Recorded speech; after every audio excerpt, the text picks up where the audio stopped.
Hey, how's it going, everyone? This is Zeno here, and an update to the Critattaccuraspeed Juggernaut. So I'm level 85, that's the update. I've gotten about 10 levels since my last video. My accuracy without the golem, so I used the, what's it called? The cast when damage taken ice golem, and that guy gives me 29% increased accuracy, so without that. But it's 17k, I think it's 18.8k. 18,800 accuracy, which is yielding me 188 crit and 94 increased attack speed and 94% increased projectile attack damage from Obscurantis, Oskarm, and Undeniable. That's the whole theme. If you haven't seen my original video on how I explain this build, you can go to a previous one in this set, but this is the update video to that. So TLDR, I stack accuracy to yield crit chance, proj damage, and attack speed. And I have to do it efficiently where my points aren't spread getting dumb stuff. Like, let's be real. This is nice because it actually gives in attack speed. You know, Dex is also accuracy. Not bad. Then we got Acuity's pretty good because it gives attack speed as well as accuracy, which gives attack speed and other stats. Now, Primal Spirit, though it's decent because I'm getting flash charges, it's not decent because it's my int slave and some kind of mana. Yeah, I need to get rid of this, so I need to do a lot of cleaning up still. In terms of skill tree, I have this whole entire Scion life wheel. I have every single efficient life node that I could possibly pick up right now, and I'm sitting at 5.5k HP. That is my biggest problem right now that I'm facing. It's mostly because I'm using no life HP gear, like Marylene's, and I'm dual wielding.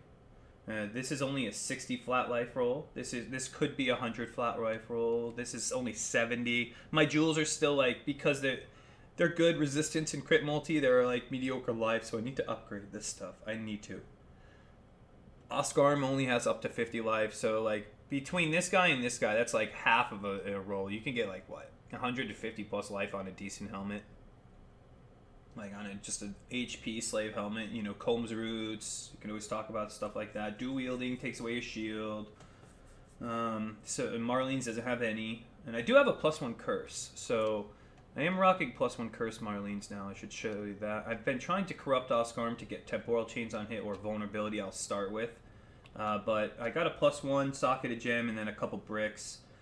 I have some other crafting things I have to work on later on, but I do have this waiting for me. Unfortunately, it's a 211 crit multi-roll, but that's okay for the extra curse. I am wearing a perfect one, and this is also an intelligence slave. So I'm going to have to figure out how to get another 30 int because I lost the implicit with this guy.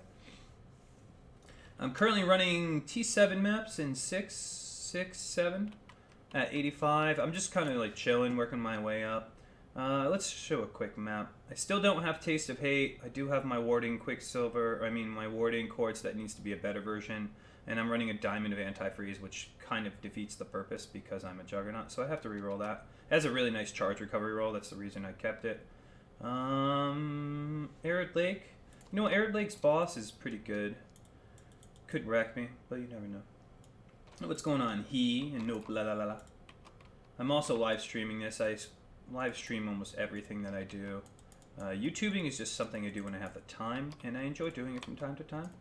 But Twitch is what I do with the majority of my social media, video game time. So anyone tuning in from YouTube, if you ever want to just hang out on my Twitch channel, you're more than welcome. There'll be a link down below, and also I'm going to put a clip of me 6-linking this Uriel's Fostering, if you want to click down below as well. I'll have a Twitch clip of there of... it took me a lot of jewelers, and I was going on about sometimes you're unlucky, but then sometimes you get really lucky, so it's alright. And then after I 6-socketed it, it took me more jewelers than Verici has to offer, pretty much. Right away, I linked it together in about 3 fusings. I think it was exactly 3 fusings, but you guys could see the clip below. It's pretty lucky, and considering how strong Uriel's is. So, downside of Uriel's Fostering, now that I'm talking about it. First off, it's hard to say. So, just speaking about the chest piece I'm wearing, it's just a pain in the ass to wear. It has major upsides and major downsides. So, the major upsides, I guess we'll just talk about that first. The upside is you get, like, up to 60% crit chance. Like, I have a 40 roll, which is the lowest. to projectile attacks, it gives up to 400 accuracy, 2k evasion nearly, and 100 life. And when you have this little Ursa guy out, this is also an upside. You see this little dude right here? You could summon him. Whatever links you have in your chest piece will go to the Ursa. So this is, it's cool if you're going like an actual dedicated minion build with like a bow or a wand, if you're trying to figure out something like that and Uriel's just happens to work for you, like maybe Null's Inclination would be an example. You know, the Ursa gets, never mind, in Null's Inclination you don't put anything minion related in your chest piece, so that's a bad example. I don't know what to say. This guy, this is the downside of the Ursa. He just dies. Like, he only has 17k HP and he just gets mowed. So you have to just pretty much stay ahead of the Ursa. Don't let the Ursa enter combat. And against, like, single target, you're better off just recasting him right away. What does the Ursa do, then, if he dies so fast? Well, while the Ursa is out, I get 20% chance to bleed, which is okay. I get flat fizz, like, a really, really strong stronger flat fizz than an amulet has to offer in some cases. You can have as high as 16, I think as high as 26, so 16 to 26, somewhere in there, flat physical. Pretty strong if you ask me. And he also uses, or excuse me, it's a she, we named her Sheila. Sheila, the little Ursa, who is dead, also yields Rallying Cry. I have Rallying Cry right here, and that's pretty strong. Like, here's a Rallying Cry on top of your Enduring Cry. So, the Ursa gives, like, major steroids. And the chest piece itself gives crit chance, accuracy, 2k evasion, and life. So, like, the chest piece itself is already absurd without the Ursa. So, I don't know. It's, if you could keep the little sucker out, she's pretty good. If you can't, well, hope you're playing a minion build or something to get, like, some kind of, like, generic minion HP. That's right. It just heals itself. Alright, let's see how, if I get my booty hole rocked or not. I don't have any flasks. This was without any flasks. Let's actually go do that. I have a decent computer now. Yay! Alright, so this is out with any charges either. So I do get extra damage from keeping up Fortify. And the Ursa died. They've made this boss, like, stupid strong. Oh my goodness. So I am using Marylene's. And the downside of Marylene's is you gotta crit. You really do. I mean, you don't have any negative damage anymore, which is nice. I need to go in there. When I fight that boss, I need to have full flasks, full charges. If I'm not a raider, I have to, like, at least adhere to that. Am I done with this map? Yeah, I am. Alright, so that's how this build works. If you guys have done the Roas with 3 eggs popped, they are just like tank machines. So I wanted to show single target, even with my charges down. You know, it was okay. It was fine. I held up even with minimal HP, and Ursa was always getting wrecked. So the biggest complaint about this build is keeping out the Ursa.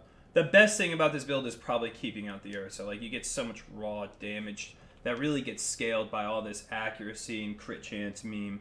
So I'm forcing myself to get crit wherever I can, which is basically getting most flat crit chance, which I get right here. I have another 80% to still pick up, you know, 125 here. You got the sword crit multi, crit wheel.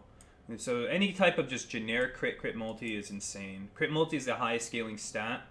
So Marylene's Fallacy, it's really good +1 curse fodder. I could roll like a crit chance, crit multi accuracy neck if I really wanted to like min-max with +1 curse. It's just I don't see that happening. So whenever you're looking for like +1 curse or +1 frenzy on your neck, try to find a unique that is like, if you were to use a unique, you would use that unique. And then try and get what you need on it, and then work your way into a rare neck eventually.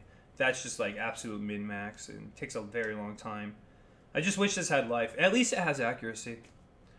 Anyways, that's the build right now, and considering I am actually in T7 maps, you know, that was pretty standard, you know, cleared in under 5 minutes, had a good time doing it. If you guys have any questions about this build, you could hop in my Twitch stream or ask a comment down below and I'll answer them. So cheers, thanks for tuning in everyone.